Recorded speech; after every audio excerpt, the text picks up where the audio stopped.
nomor satu itu pakai AI sebagai konsultan atau jadi kuli bangunan. Apa maksudnya? 3 tips untuk naik level dari junior developer. Di sini aku punya pengalaman 3 tahun lebih sebagai software engineer, software developer. Dulu sempat kerja di perusahaan manufacturing on-site. Sekarang aku lagi kerja remote di perusahaan luar negeri sebagai software developer juga, software engineer juga, yang fokusnya juga sama di manufacturing. Di sini aku udah kumpulin beberapa tips and trick dari senior-seniorku sampai hal-hal yang ku observasi sendiri. Jadi langsung aja ke tipsnya.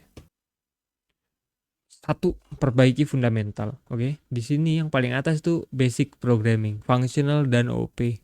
Basic programming di sini kayak conditional, loop, function, class, method, enum, dan masih banyak lagi. Setelah itu ada functional dan OP. Ini 2 teknik ya, cara untuk membungkus codingan. OP dan functional ini banyak diskusinya di internet, dan kalaupun mau kita bahas sekarang ini bisa 20 menit sendiri.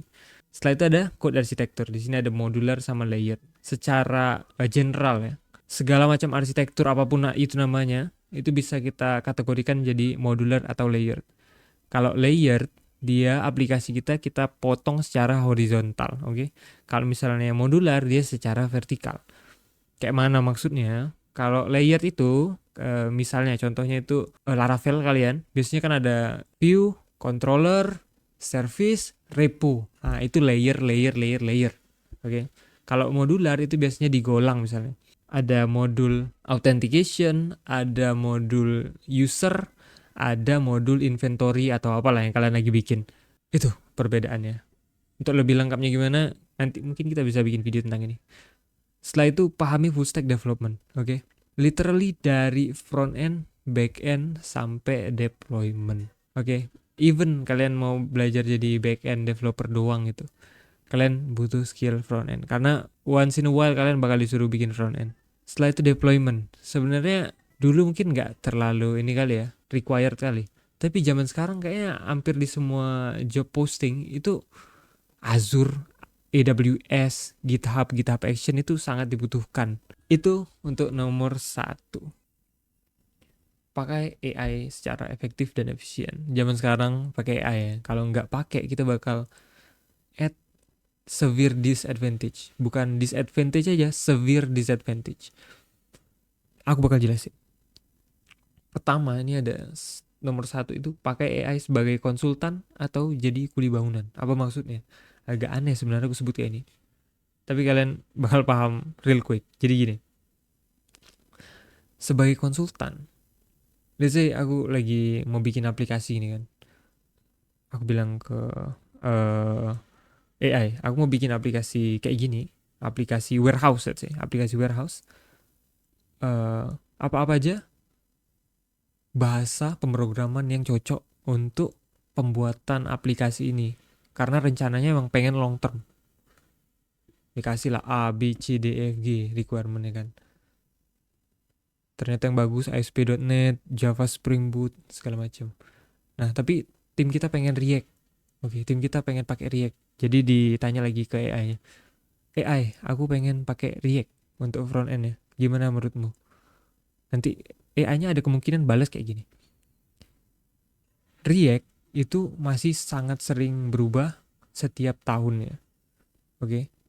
Dan kita perlu aplikasi warehouse kita nih stabil beberapa tahun ke depan. Oke. Jadi saya tidak rekomen untuk pakai React, kata AI-nya. Oh, kayak gitu ya. Nah, itu maksud saya AI sebagai konsultan. Jadi kita bisa dengar saran dari dia. Keputusan 100% di tangan kita. Cuma saran-saran itu dari dia lumayan cakep-cakep saran-sarannya. Itu satu sebagai konsultan. Nah, sebagai kuli bangunan, ini agak lucu juga. Programmer tuh essentially tuh kuli bangunan. Sama itu. Kita dikasih task, kita kerjain, selesai. Ya, kita susun batu bata kayak kita susun codingan. Jadi satu modul atau satu ruangan. Maksudnya di sini dia jadi kuli bangunan. Misalnya kita punya SQL query untuk create 30 tabel misalnya. Oke. Kan banyak itu kan. Nah, kita mau bikin DTO yang mau kita pakai di bahasa pemrograman kita. Sorry, kita pakai di codingan kita. Kayak misalnya kalau di C Sharp itu jadi sebagai kelas gitu ya. Kita mau bikin kelas-kelas untuk setiap tabel-tabel ini. Nah, kalau misalnya kita ketik manual A, kolom A, public, static, public, get, set, something, something, itu bakal makan waktu banyak banget. Nah, kalau kalian pakai AI, kalian bisa lempar aja ke dia. Ini list SQL-nya, tolong bikinin kelas untuk DTO di C Sharp dan selesai. Nah, itu maksud saya dia jadi kuli bangunan. Dia kita suruh untuk kerjaan yang monoton, yang simple dan sangat predictable. Kamu tahu exactly gimana bentuk benar atau salah. Kamu nyuruh dia karena kamu butuh cepet. Oke, kalau kamu ketik sendiri lambat, kalau kamu CI cepet. Oke, that's it. Sebagai konsultan atau kuli bangunan. Oke. Dan kedua itu kamu harus tahu 100% apa yang kamu buat. Oke. Jadi, kalau saya misalnya, saya ngoding itu saya tahu secara dari top level itu, saya mau bikin modul A, modul B, modul C, modul D. Aku pengen arsitekturnya kayak gini, kayak gini, kayak gini. Nah, yang AI bantu itu kadang cuma tolong bikinin helper untuk modify string atau regex atau apalah yang pokoknya kita bakal waktu lama untuk ngerjainnya. Tapi sebenarnya kita tahu exactly input outputnya bagaimana. Dan itu simple, oke? Nah gitu. Tapi jangan kita minta AI-nya, tolong bikinin router atau controller ini sama service-nya sama query-nya dari A, B, C, depan ke belakang. Itu banyak unpredictability dan kita bakal debugging lama, oke? Jadi bagusnya kalian emang kontrol 100%, pakai AI untuk bantu kalian. Jadiin dia kuli bangunan tadi. Itu nomor 2. Selanjutnya tuh AI kasih saran doang, kamu yang desain. Nih juga nih sebagai konsultan tadi, minta saran-saran dari dia. Kasih tahu masalah kalian, kasih list saran. Dan kalian argue lagi, kalian debatin lagi. Jangan langsung terima. Kalau langsung terima, kemungkinan kalian nyangkut. Kenapa? Ya karena saya pernah. Dan saya yakin programmer-programmer lain banyak juga yang pernah. Nah, pembeda junior sama mid level sama senior itu, ya dia tahu apa yang dia buat, kayak nyuruh AI 100% ngerjainnya. Oke. Jadi pakai AI secara efektif dan efisien. Selanjutnya, ini yang paling penting dari 1 sama 2. Ini menjamin karir kalian. Improve soft skill. Siapa bilang programmer itu cuma menung aja, cuma depan komputer kerjain tugas siap pulang, enggak. Soft skill itu penting banget, terutama untuk yang on-site. Yang nomor 1 itu komunikasikan ide dengan baik dan santun. Oke, kalau kalian tidak pandai komunikasikan ya, itu ada potensi untuk offending seseorang atau menyinggung seseorang, dan itu tidak bagus untuk tim. Jadi kalian harus paham gimana cara komunikasikan ide itu dengan baik dan santun. 1. Jangan pernah nampak sombong sepintar apapun kamu. Ya inget, kamu junior. Sepintar apapun kamu, sebagus apapun saran yang kamu kasih, kamu harus tak boleh tampak sombong. Harus humble, harus tambahin ini aja. Bang, ini aku kurang yakin apa? Kira-kira ada yang perlu kutambahin nggak? Ya, tampilkan humility kamu. Keinginan kamu untuk belajar. Itu yang orang sebut sebagai etika. Karena ya orang lebih suka nolong orang yang cukup pinter tapi ndak nyombong gitu. Itu orang sangat senang untuk nolongin. Tapi kalau misalnya orang nih ndak pinter-pinter banget, itu agak sombong, itu orang tiba-tiba judes aja ke kamu. Oke, tak boleh nampak sombong.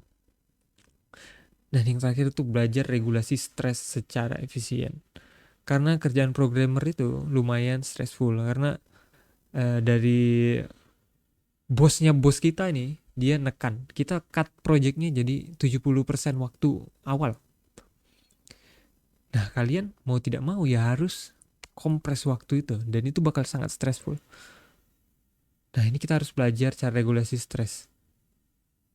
Mungkin kalian bisa ada hobi atau apapun lah. Saya sendiri pun masih belajar cara regulasi stres karena ya sangat stressful. dalam beberapa waktu lain itu sangat seru. Iya, itu lucunya programming sih. Itu nomor 3. Setelah itu saya ada kasih bonus. Pertama itu pahami diri sendiri. Oke. Pahami diri sendiri maksud saya pahami personality kalian. Apakah kalian introvert, apakah kalian extrovert, apakah kalian butuh banyak guidance dari orang, apakah kalian butuh banyak waktu, apakah kalian lebih enjoy working sama orang atau kalian enjoy kerja sendiri. Banyak hal yang bisa kamu pahami tentang diri sendiri. Setelah itu pahami apa yang kamu kejar. Oke. 2 path yang saya lihat biasanya. Ada orang yang mau santai aja kerja, anak buah gak apa-apa, staff gak apa-apa, beda gajinya agak low dikit gak apa-apa. Tapi stress levelnya tinggi-tinggi banget. Oke. Itu satu tipe orang. Tipe orang satu lagi itu yang memang pengen kejar career ladder gitu. Memang pengen naik posisi. Dari staff ke supervisor, ke manager, ke asisten manager, ke manager, something like that. Itu ada orang yang pengen kayak gitu juga. Nah itu kamu pahami, kamu pengen apa sebenarnya. Apa kamu malas kerja juga kan. Kayak aku pengen kerja, kumpulin duit, invest duit 10 miliar tuh pensiun. Wah itu bisa juga. Itu sebenarnya jadi yang kamu kejar. Pahami diri sendiri pokoknya. Oke. Setelah itu pahami apa yang kamu rela bayar. Apa yang rela kamu bayar untuk mencapai target tersebut. Apakah mental health kamu mau kamu bayar, ataukah waktu kamu atau waktu tidur kamu berkurang. Itu banyak bayaran yang perlu kamu kasih. Karena tidak ada yang gratis di dunia ini. Itu yang paling bawah itu sabar. Sabar ya. Karena ingat aja, kalau misalnya satu tim itu stres, nggak kamu aja yang stres, yang lain stres juga. Kadang mereka lebih parah stres. Kadang mereka bertindak yang tidak menyenangkan atau bagaimana, itu kalian harus sabar, harus tenang, harus sabar. Walaupun di belakangnya kata-katain atau teriak-teriak, itu pas interaksi sama mereka harus sabar, harus tenang. Kalian harus coba jadi orang yang paling dewasa, orang yang paling tenang di ruangan tersebut. Coba aja dulu, walaupun kalian sambil nangis atau sambil berkata-kata kasar, tapi coba tenang, sabar, coba profesional. Itu paling penting, karena the moment kita lose cool, kita emosional, itu bakal ditandain orang, ini anak ini tidak profesional. Ya itulah pokoknya. 1, 2, 3, kita ulang sekali lagi. Perbaiki fundamental, pakai AI secara efektif dan efisien, improve soft skill, dan pahami diri sendiri. Oke, itu aja sih untuk tips dan trik dariku. Kalau misalnya ada teman-teman mid level atau senior lain yang punya saran, tips lain, silakan di-share di kolom komentar. Cerita kalian bakal sangat berharga untuk didengar sama rekan-rekan kita yang baru mulai karir sebagai programmer. Thank you for watching. See you on next video. Kalau ada request, sebut aja di komentar. Let's go.